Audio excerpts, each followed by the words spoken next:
Alors, bonjour à tous, voyons un peu cet exercice sur les gauchers. Une enquête sur les gauchers porte sur une population de 8735 élèves de 5 régions françaises. On a recensé 1130 gauchères et gauchers, répartis en 681 garçons et 449 filles. Donc si on fait un petit dessin, on a une population que je figure par une patate. Et cette population est de 8735 élèves. Bon, le fait qu'il soit issu de 5 régions françaises, on s'en fout complètement. On a recensé 1130 gauchères et gauchers répartis en 681 garçons et 449 filles. Donc le rectangle que je viens de dessiner, c'est les 1130 gauchères et gauchers. Alors ensuite, on s'intéresse aux garçons et aux filles. On va dessiner ça en rouge. Bien sûr, la population totale, elle est divisée en deux parties,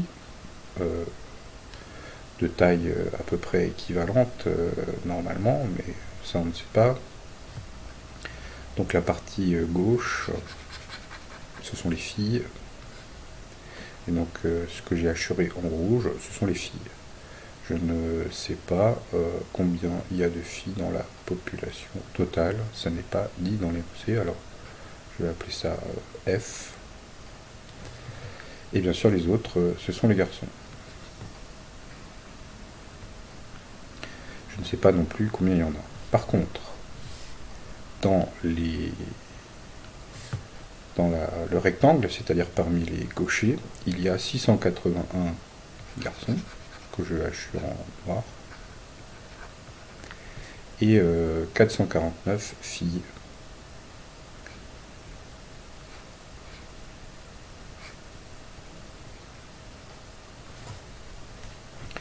Voilà, donc on choisit au hasard, donc de manière équiprobable, un élève ayant participé à cette enquête, et on donnera les résultats arrondis au centième, ce que je n'ai pas fait dans mon corrigé.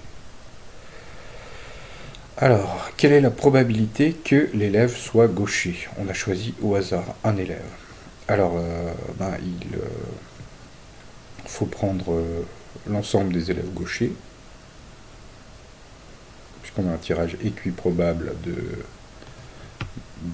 d'un élève parmi la population. Donc il y a 1130 gauchères et gauchers, divisé par la population totale, 8735. Et ça nous donne donc la probabilité que l'élève soit gaucher. Je vous laisse faire le calcul approché en arrondissant au centième. Question 2. Quelle est la probabilité que l'élève soit une fille gauchère? Donc si on appelle... alors là j'ai fait une grosse bourde, c'est-à-dire que j'ai appelé G les garçons ici. C'est une erreur puisque G, l'événement G, ce sera l'événement gaucher. Donc l'événement garçon, je vais plutôt l'appeler F bar, puisque c'est l'événement contraire de fille. Donc, quelle est la probabilité que l'élève soit une fille gauchère, donc à la fois gauchère, donc l'événement G des gauchers, c'est le rectangle, c'est l'événement G, et donc il faut que ce soit une fille, donc on est dans l'événement assuré en rouge. Donc on est dans G intersection F, et G intersection F, ça correspond à cette partie que je suis en train de barbouiller en jaune, à la fois fille et gauchère. Je ne sais pas pourquoi je n'arrive pas à barbouiller en jaune. Voilà.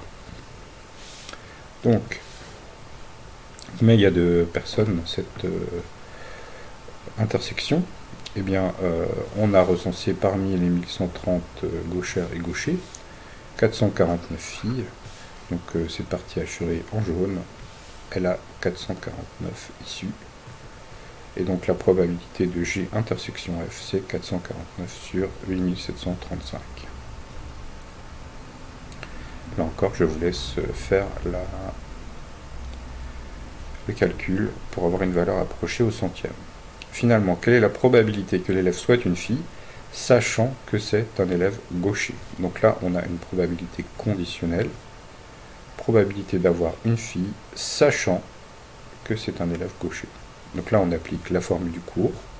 Probabilité de F, ça a changé, c'est la probabilité de F intersection G divisé par la probabilité de G. Nous avons calculé P de G intersection F à la question 2, c'est 449 sur 8735. Et nous avons calculé la probabilité de G dans la question 1, c'est 226 sur 1747 ou alors 1130 sur 8735. Je vais mettre sur 8735, ce qui va me permettre de simplifier la fraction plus facilement.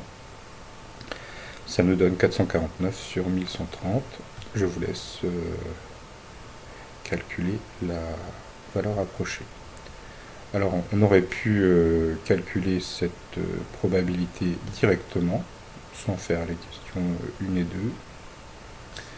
Alors comment est-ce qu'on aurait pu faire ça? Eh bien, dans l'énoncé, on nous dit qu'il y a 449 filles parmi les 1130 gauchères et gauchers, donc on aurait pu écrire le 449 directement. Et pour ce qui est de P de G, et bien en fait on savait qu'il y avait 1130 gauchères et gauchers, donc on aurait pu écrire le 1130 directement ici. Voilà pour cet exercice.